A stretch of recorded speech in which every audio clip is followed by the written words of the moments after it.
High and low, hot and cold, I looked everywhere for what I need. But now I know,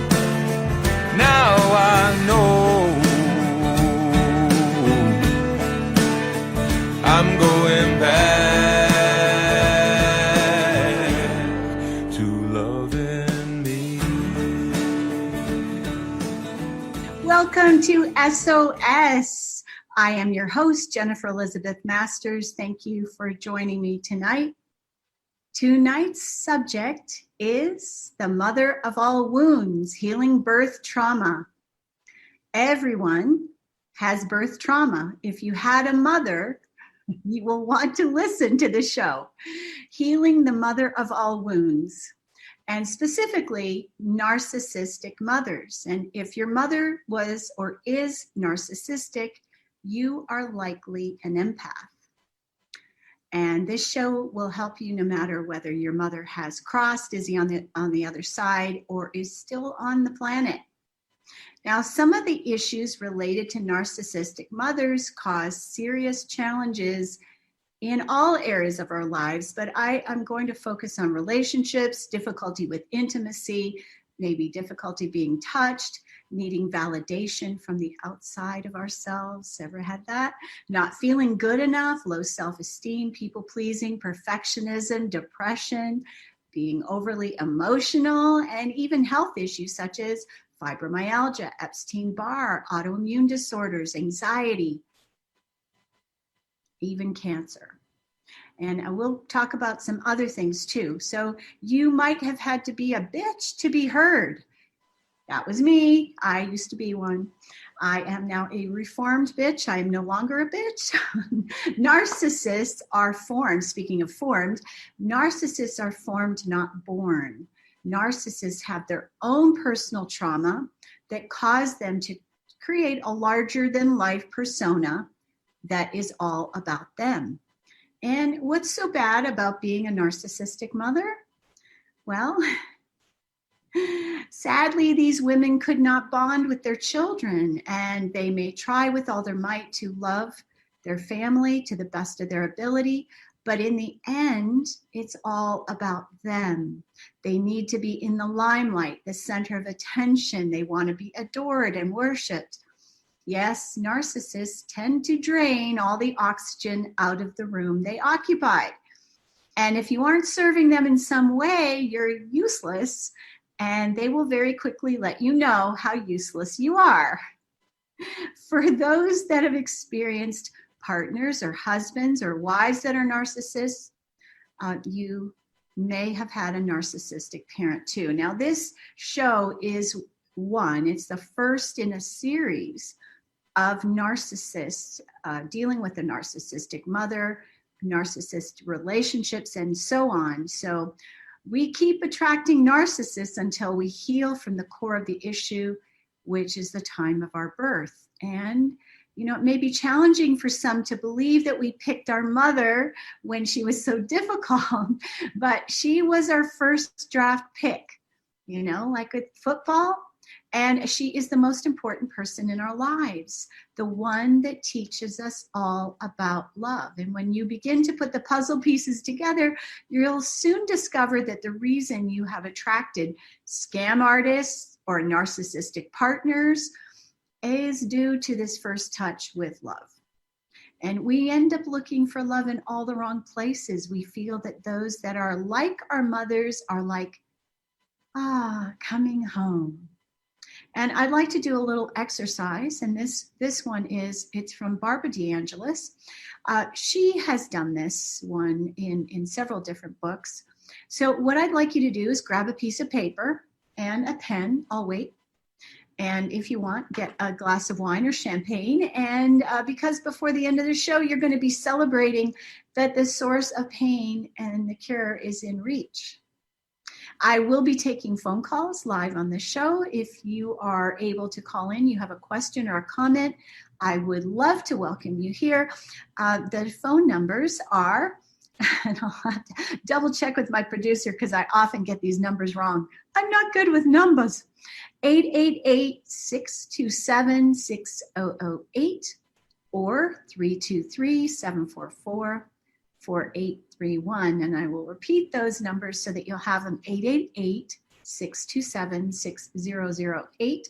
And I'm not hearing any buzzers or sounds in my ears, so I'm guessing that Don is telling me I'm doing it right tonight. The other number is 323-744-4831. Now, the bottom line is everyone deserves happiness, love, abundance, and joy. And you've come to the right place. I'm here to help you thrive. I've been on this healing journey for over 35 years. And so I'm here to help you with all of those. What you might experience in your life if you've had a narcissistic mother, well, you may have had fibromyalgia. And that is something that causes pain, and doctors don't know what causes it. I'll tell you right now, it is the deep wounding from not being loved. And we take it on personally in every cell of our being. Epstein-Barr is another one.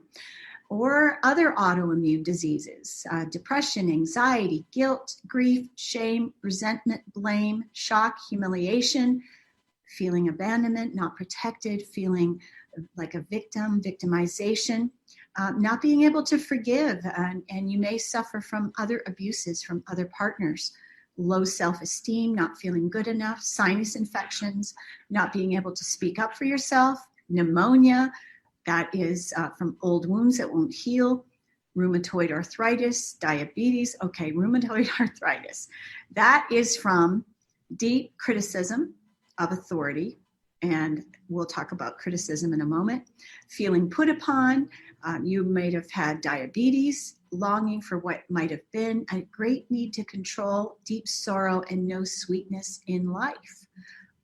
And I have experienced all of these things, actually, at some point. So you can see there are plenty of things that our mother gifts us with when we look at our dark underbelly and heal past trauma. Trauma is the gift that keeps on giving long after it's happened. It is not the event that causes the suffering or subsequent pain or low self-esteem. It is our reaction to the events that makes all the difference. So we are the one. Yes, we had the trauma, but it is the reaction to the trauma that causes this perpetuation of suffering. So I'm right there with you. My mother gave me plenty of gifts, and let's look at the positive gifts first. I don't want you to think that life is all bad. There's a balance. And if you have the chutzpah or guts to take a peek under the covers at your shadow self, you know, that is where the healing begins. Wait, there's more. Your mother might have also gifted you with other things that you might have had or know somebody with. And they are not all inclusive by any means. Borderline personality disorder, bladder infections, multiple personality disorder, challenges dealing with emotions like overly emotional, even hyper emotional, reactivity, addictions, especially shopping, sweets, alcohol. I did it all, guys. I did it all.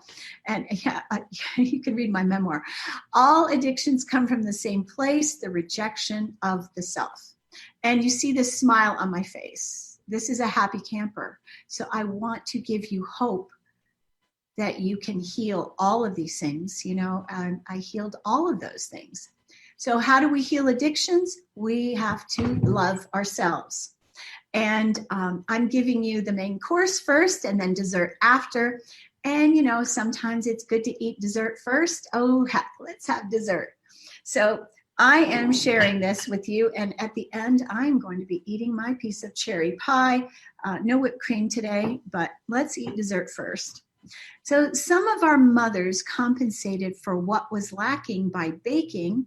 And that's one of the things that my mother did, or maybe cooking, or maybe keeping the house immaculate, or maybe they were good at sewing, ironing, or looking beautiful. And you may have learned how to take care of yourself, keeping yourself looking young and beautiful, like me. I'm just kidding, everybody. My mother always looked good. Keeping up appearances is paramount for narcissists. And if you looked at my mother's closets, I think she's got 3 closets full and a full-length mink coat. Now, she never worked after that I was 14, which was, about 10 years ago. But my mother kept fit. She was doing exercises with Jack LaLanne before being fit was a thing. She always looked nice, put together, and had a great wardrobe, even if she had to make it herself. So, in my case, we were not that well off. My father worked. He always had a job, but we always looked neat, clean, and respectable, and we were also well fed. My mother cooked a hot meal every night, every single night, and she also baked. There was always cookies or cake, and for my mother, keeping up appearances, and this is very true about narcissists. Appearances are very important to the narcissist. And to the outsider, our home looked perfect. We were the perfect family. But inside, we lived with a mummy dearest. If you ever saw that movie with Joan Crawford, that was exactly what we experienced in my home. That went from screaming unintelligibly at us kids to smiling and pleasantly opening the door, yes, with a big smile. She answered the door to a neighbor, and no one knew the pain that we endured. So a common phrase from our father was to keep peace in the family, and we always knew what that meant. For my father to be able to have peace and maybe some sex, we also knew that we needed to make our mother happy no matter what.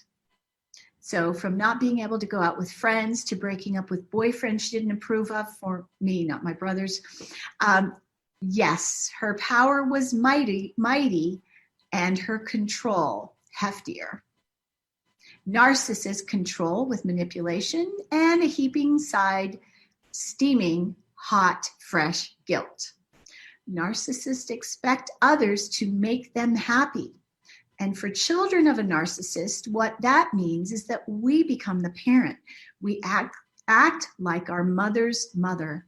We do everything in our power to do the things that will gain the goodwill from our mother. We do our very best to be good little children, because if we're not, love is removed.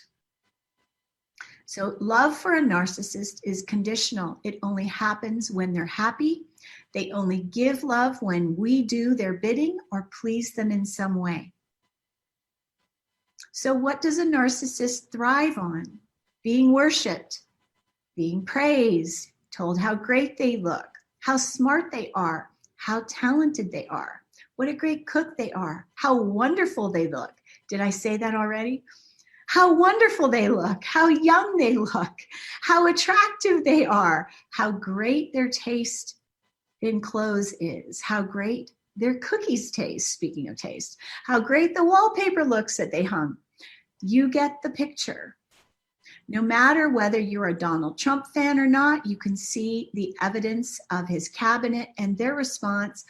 Oh, Mr. President, that is awesome. What a great idea. Mr. President, wow, that is great. You have seen that in action. Yes, the crowd was the biggest ever. It didn't even rain on Inauguration Day. And yes, narcissists lie, but only when their lips are moving. Narcissists remember a very different version of the past than we do. So when I wrote my first book, Odyssey, Victim to Victory, my mother didn't speak to me for nearly a year. She threatened to sue me, and I included a photo of both her and my dad, which made her extremely angry. I responded to her threat that she couldn't sue me for telling the truth. Her exasperated reply was that my book wasn't true, and that wasn't how she remembered my childhood. Of course she didn't. She was living in a fantasy. And I will address the fantasy of living with a narcissist in just a moment and what that means to their victims. So Odyssey, Victim to Victory is available on Amazon in Kindle and paperback. This book was my coming out party. And for 20 years, I was asked to write this book, write the book, write the book, write the book. And I didn't want to write it.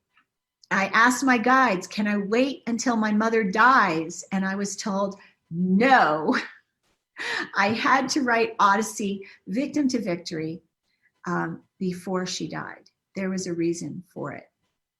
And I'll explain that in a second. I had to write this book as an honest account of my life so that I could face my mother and her lies head on. It was written in 2011, and it took me another 8 years to dig even deeper to the core wounding to heal it completely. And what was my mother's, what was her review of my book? She hated it. Hated it. She said I was whining. You rarely get sympathy from a narcissist. They criticize, they chide, deprive, admonish, manipulate, and remember that steaming helping of guilt? They're very adept at making you feel guilty. And what I'll tell you about guilt is when we are programmed early with guilt, it is something that we have to fight very hard to overcome. Now, I don't feel guilty about much anymore. And narcissists do not hold empathy or compassion for anyone else unless they feign it. You know, they're great actors. You know, pretend to feel. As a result, narcissists are usually very strong, healthy individuals. Why is that? Well, due to the fact that they don't feel emotions as deeply as empaths do, they are healthier and stronger than the rest of us. Case in point, look at Donald Trump. He does not have the healthiest diet, but his constitution is ironclad. And I'll share the story of what happened that allowed me to heal this deep birth trauma and years of abuse, manipulation, criticism, jealousy, competition, gaslighting with a side dish of steaming hot guilt, and come to a loving place with my mother before she dies. My mother currently is 98 years old, yes. Born July 10th, 1922. So last December, and this is true, this is what happened to me last December. After doing 35 years of personal inner work, I nearly died December 6th. And though I've walked down the tunnel of light in 2014, this was not a peaceful floating down the tunnel that I experienced previously. I was in agony. After being told by my mother that I was stupid, I avoided speaking to her. Narcissists are very, very adept at calling a spade and telling you how dumb you were for the actions that you took, that you didn't make, or whatever it was that you didn't do. So during that time, that 6 weeks that I didn't speak to her while I was recovering from her stupid comment, I did not call her and she did not reach out to call me. Narcissists rarely do. Remember, they expect us to do their bidding. I called my mother at the wrong time. You know, after years of raising children, she now has a story that she watches, and it happens from 4:30 to 5:30 Eastern, and I called her during that time. Now she's entitled, but she was rude and disrespectful. I was triggered after forgiving her yet again. I was not able to speak my truth and stand up to her. This is something that narcissists are very adept at doing. They have a way of silencing their victims. So I wasn't able to tell Miss Manners.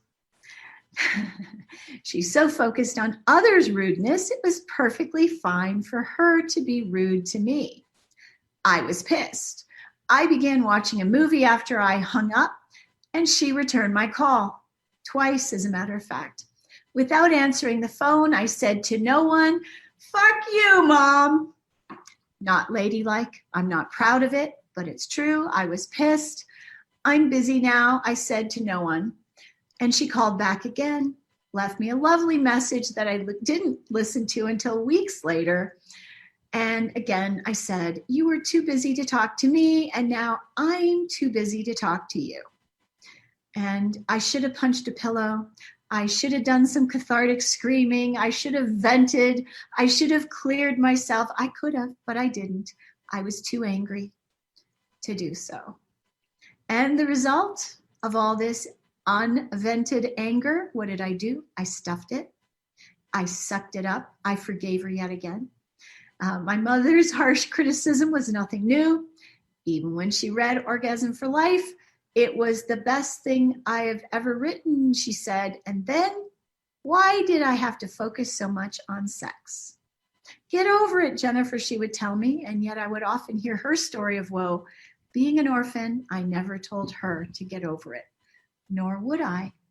That is what compassion does. We see and feel the compassion for others.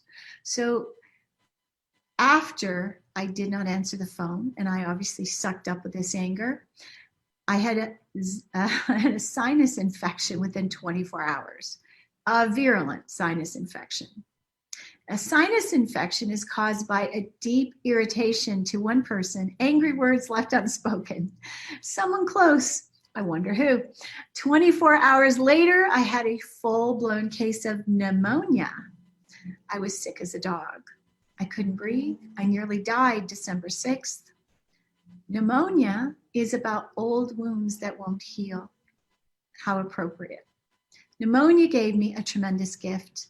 It made me recognize how I was still trying to make her happy, which is an impossible task. I recognized I had to put myself first ahead of my mother. I recognized that I was that close to death and my life was more valuable than hers to me. And so I had to let her go. Now, this letting go process involved a few things. It involved me breaking contracts, sending them back to the sender. It involved me cutting all cords, pulling all cords and hooks. And this is some of the work that I do with my clients. So, like I said, 35 years of inner work, and I went, holy cow, I still have more to do? Yes. I'd already healed fibromyalgia. I'd already healed Epstein-Barr, depression, anxiety, codependency, being triggered by others. There was still more to do. I hear this often from my clients, but I've done that already. You may have, but if you're not living in sovereignty without being triggered by your mom, you have more work to do. So during this 3-week recovery period, I was teaching a course. I still saw my clients, and I was sleeping like a hibernating bear in between, in the midst of my recovery. I cut all cords. I severed all contracts. And I had to stop worrying about what she wanted, what she thought. I had to really resolve this within myself. It didn't involve a conversation. It didn't involve a letter. It didn't involve me fighting or standing up for myself. It was none of that. It was all personal, just me. I'd already done rebirthing and healing the trauma from way back. I'd already forgiven everyone. One of the things, and this is kind of mysterious but interesting, I was born during a Mercury and Venus retrograde, and we just started a Mercury retrograde today. So what did this mean? Mercury, Venus retrograde when I was born, there was no love at the time of my birth. Perfect, right? So love was certainly missing and had been all along. Sure, my mother did her best to be a good mother, but in the absence of validation, praise, and bonding, it meant I had to recover and do all these things for myself rather than expecting hell to freeze over and for her to change. So this is the thing, people. We have a tendency, we expect the other person to change. But what if they don't? What if they never do? What if they never do the work? What if they don't think there's anything wrong with them? It's all about us. Our journey, whether we're married or single, it doesn't matter. It's all about us. The journey that we take is about us and us alone. So the amazing thing is that through all of this letting go, I was different. I totally let go of the bitch. I no longer had to scream to be heard. I'd already let go of stubbornness, but I didn't need to be bitchy to have others hear me. I've had people really try to, as you say, fuck with me. I've had very strong women try to push me around. And all I had to do was say, hand up. Don't mistake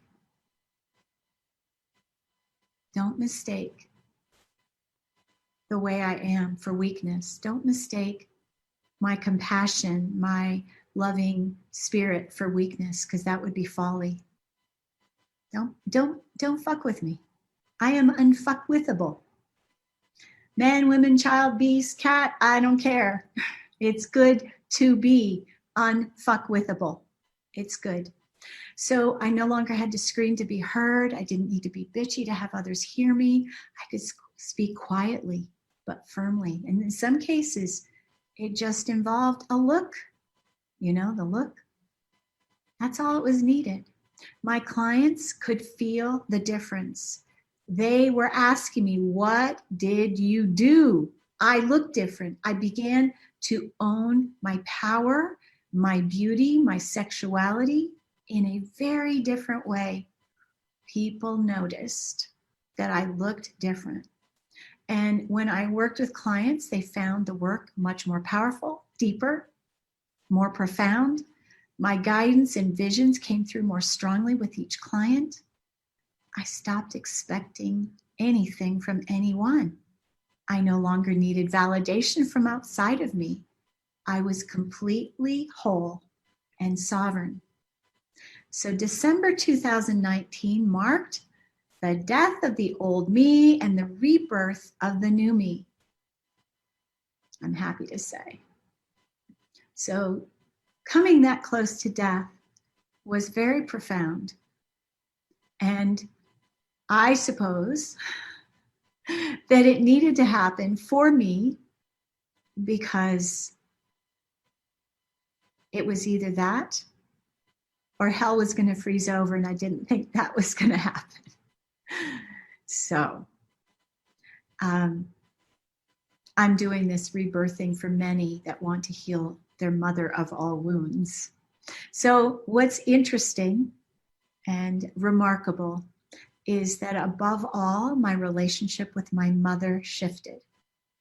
So instead of being adversarial like it always was, it was on an even keel, balanced. I find my mother, she seems softer, sweeter, wiser. She feels more loving. And this past July, my mother turned 98. I was supposed to visit her in March, and of course it got canceled when Canada closed its borders, and the borders are still shut down. I was going to drive up there this past week, and the borders are still closed. So my mother is in the process of giving away her things, getting ready to transition. Perfect timing. I have to say I am hugely grateful for this extra time to heal myself before she leaves the planet. And my discovery is that narcissism is a challenge, there's no doubt. But having a mother that is narcissistic kicks our deep inner shadow work into high gear. And if you don't begin this healing in your 30s like I did, look out when you get to be 60, because all kinds of things can happen if you haven't done the inner healing. Health issues of all kinds like breast cancer, diabetes, arthritis, heart issues can result. Now think about it. Our heart is the center of love and security. So when you think about it, if you're not feeling loved by your mom, you feel unworthy, undeserving, invalidated, abandoned, rejected, lost, insecure, and the list goes on. The core wounding must be healed for us to be completely sovereign. We'll show up for our clients, family members, whole, strong, unstoppable instead of broken, lost, and unworthy. We're able to charge more for our services because we can only heal others to the level that we ourselves are healed. So when you can speak about being a healed healer, look out world. So when our mother doesn't bond with us, we might not want to be touched by others, even lovers or partners. Touch, intimacy is all woven around love. When we don't feel loved, we can not receive intimacy or even receive love. And so if you've been in a relationship and your partner said, I love you, but you didn't feel it, it's because of this core wounding. We have challenges in all areas of our lives, even success in business. We can only get so far because we don't value ourselves or feel worthy and deserving. So the reason that I call our mother our first pick is because we chose her. Yes, we did. We're taught that we don't choose our family, but we actually do, especially our mothers. Now, we don't always choose our fathers. Sometimes we have to get the father that goes along with the mom, but sometimes we get to pick both parents. But we pick our mother because before we incarnate, and yes, I have been shown all of these things. So if you're asking, how does she know? Because I've traveled, I've been to these places. So before we pick our mother, we stand there on I call it the diving board, the high diving board of life with our master guide. And we tell him, I want to learn all about love in this next life. Our guide is old and wise. He stands there in his long linen robe with the hood over his head, staff in hand, looking like Gandalf, yes. And he reminds us it will be difficult. And yes, we say, we know it will. We're all rested and renewed from being in Bardo, which is the place of in-between, which is in between incarnations. It is the in-between place, the resting place. We've recovered from our previous life. Yeah, we're ready for the show. We want it all. We want to become enlightened. We want to rise above where we have been in our previous lives. We want to use what we've learned and make it all the way to enlightenment and joy. Give it to me. Give it to me in this next life, we say. Oh dear. And our guide again reminds us that we will experience deep pain and suffering. Yes, I know, we say. I can handle it. It won't be anything worse than what I've endured, being stabbed to death, wounded in battle, where I died on the battlefield in the past. It won't be worse than being shot down in an airplane or tortured in the Inquisition. And then our guide nods and tells us once again, oh, it could be much worse than that. But we don't believe him.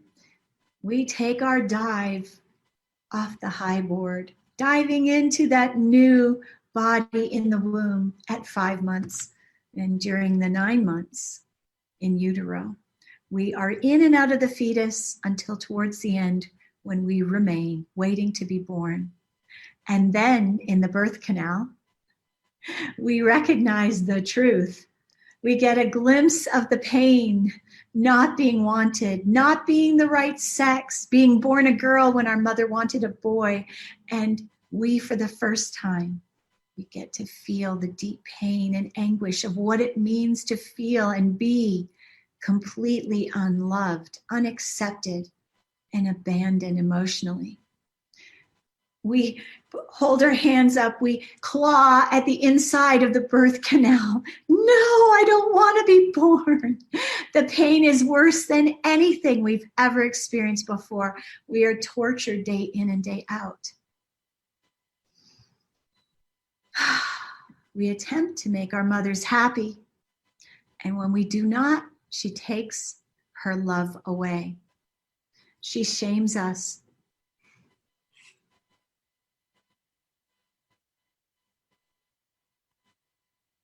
She makes us the source of her pain. She curses us with a child who will make us feel as we made her feel. The torture never ends until we heal this deep wound. We experience competitiveness.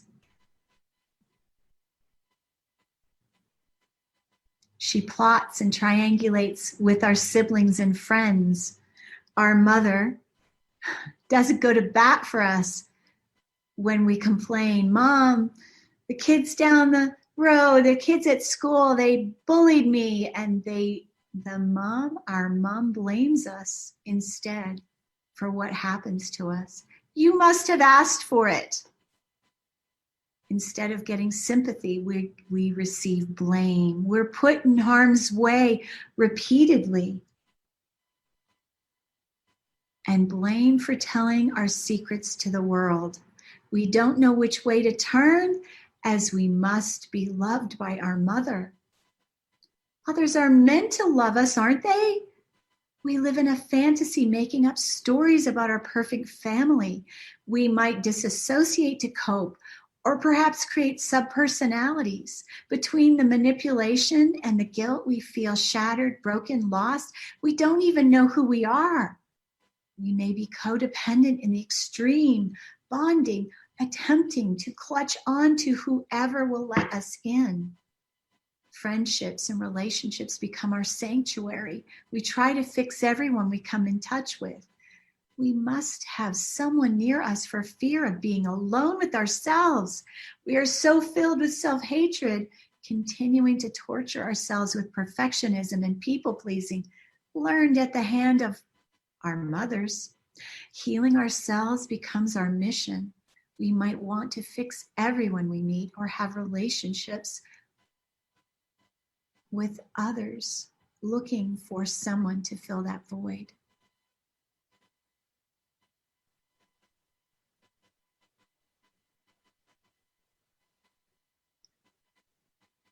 Yet finding joy with ourselves is the greatest gift that we can experience.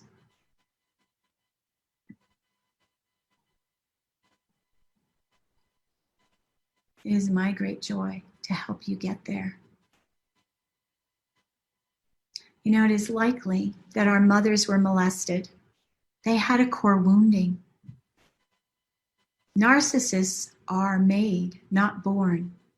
In my mother's case, she was an orphan at 5, molested by a brother-in-law who used to reach across and molest all her sisters that were sleeping in one bed. All her 5 sisters were narcissists. People become narcissists because they didn't receive the love and attention they needed. Their parents were either emotionally or physically absent or not present with them if they were physically there. I have tremendous compassion for narcissists and those that are wounded. Each of us has our story and mission to heal ourselves. It is what we are here to do. Whether it is breast cancer, arthritis, fibromyalgia, abandonment, rejection, insecurity, feeling lost, all these things can be healed. We created them. We can decreate them. Loving who we are is the key. And the more authentic we can be, rather than attempting to be the chameleon, changing for whoever would like us to be green or pink or purple, or I'll jump through hoops, just love me. We must get to know who we are, what we stand for, and be happy with all that we are. Each of us is a gift. You are the gift, the giver and the receiver. You are all. There is no one like you. You are not to be compared with anyone else. No one has your gifts or unique style, your voice, your looks, or physical form. Feeling good is something that may be foreign to you at the moment. What helps us feel good is praise rather than criticism, love rather than hate, compassion rather than sympathy, appreciation and acceptance, and of course, gratitude. And what I've discovered is that mantras work very quickly to change the unconscious mind or subconscious mind. And it is what I use and teach my clients. Mantras spoken in the background of our mind cause the body and mind to feel good. And that's the bottom line. You want to feel good. Mantras are a short, positive phrase repeated silently or aloud for a purpose. A mantra can bring you into touch with your spirit. A mantra can allow you to begin to feel loved. I'll give you one to say to yourself. It's very simple. Your ego might fight it. Mine did at first. I love me. I love me. So you just float it through the background of your mind and notice how it feels in your body. Like I said, your ego might reject it and go, that's bullshit. But that's the end of my show. It's the final segment. No. It's not bullshit. You have several options. Choose another mantra. I am loved, and see how that feels. Choose the one that feels best for you. And the idea is to feel good. The idea is to feel good. Feeling is believing. So what have mantras done for my clients? They quieted their minds in 3 months or less, allowed those that use them every day to feel positive, to feel secure, to feel safe. I am loved, I am safe, I am protected. Whenever we use the words I am, we are putting the power of God in those words. So you don't want to use I am and anything negative because you are putting the power of God into the negative. So the cells of your body will respond positively to love. The unconscious mind believes whatever we tell it, even if did I say the unconscious? The subconscious mind will believe whatever we tell it, even if your conscious mind doesn't believe it. So what did I just say? The unconscious or subconscious mind believes what we tell it, hook, line, and sinker, to coin the fishing phrase. So if you tell yourself every day, I'm a failure, you will be a failure. If you tell yourself every day, I am a great success, you will be successful. And soon you'll be doing things differently, getting up earlier, and doing even hard things. Now, one final instruction for the mantras. Use the mantras either out loud or silently when showering, folding laundry, driving in the car, shaving, putting on makeup, when first waking up or falling asleep. Why, you ask? I'm glad you asked. Because the subconscious mind has a gatekeeper. I like to call the gatekeeper the doorman. And so the doorman goes on his break whenever you do things that you've done 1,000 times before, like folding laundry, shaving, showering, driving, putting on makeup, or cooking. So just to refresh your memory, the 2 mantras to choose from are I love me or I am loved. Either one. All right, now people, it is time for my favorite segment. It's all bullshit. And I just have a few things to talk about here in the bullshit department. There's a lot going on in the world that's bullshit, but I'm just going to talk about narcissists and victims and you, okay? So most people think of themselves as victims before they begin to heal.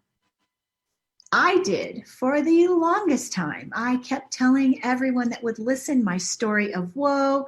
My mother hated me. She was jealous. She was competitive.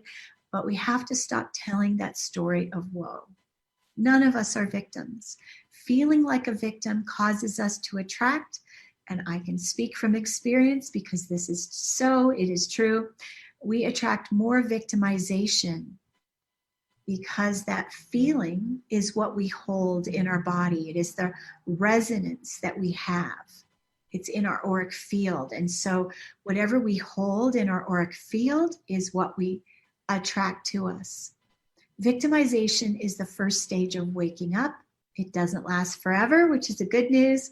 And you can speed up the process by beginning to look at yourself with deep compassion, love, and self-introspection, and not be afraid to look at the dark, shadowy, and smelly parts. You know, the things, the warts and foibles, the things we don't like to tell people that we have or do.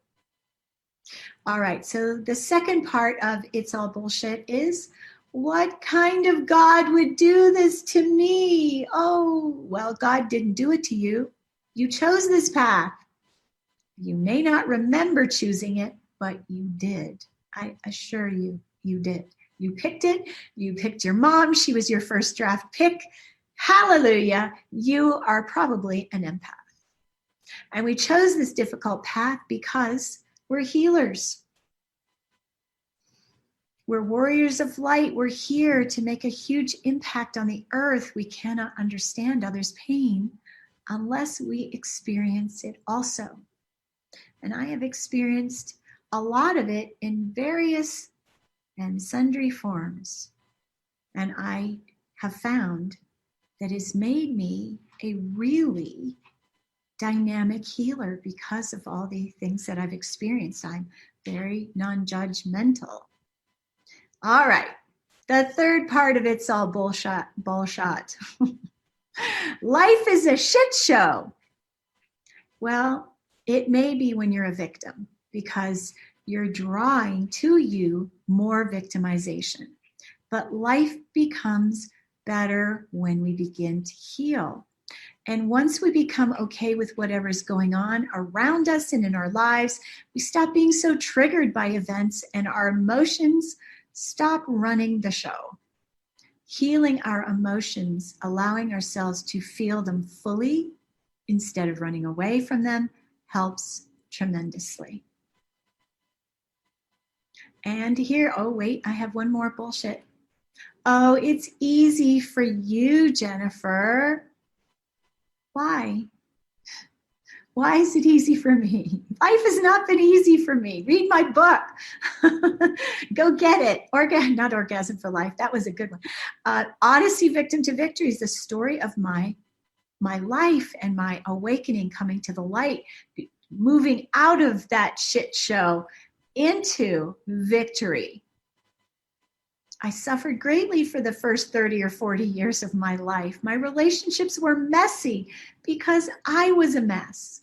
Life becomes easier when we heal our past. And it can be done when we commit to ourselves and hire someone who knows the ropes, can speed the process. It took me 35 years and probably about 200,000 to get to the place that I have today. And I have to say, there's no way, like my theme song says, there's no way I would change a thing. I wouldn't change a thing. It has made me who I am. We become a sum of our parts. We become stronger, richer for the experiences, and mine were deep and vast.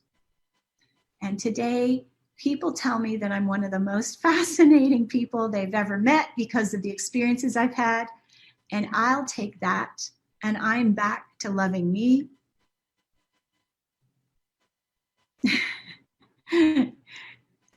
Are you back to loving you? And I told you that I was going to share my piece of cherry pie.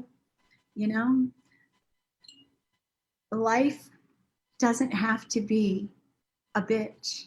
We can make it as delicious as a piece of cherry pie, you know, crusty, juicy, and messy all at the same time. And I'm going to enjoy mine right now. And thank you for being here. I love you. Let's get back to loving me and you. Good night. I'm going back.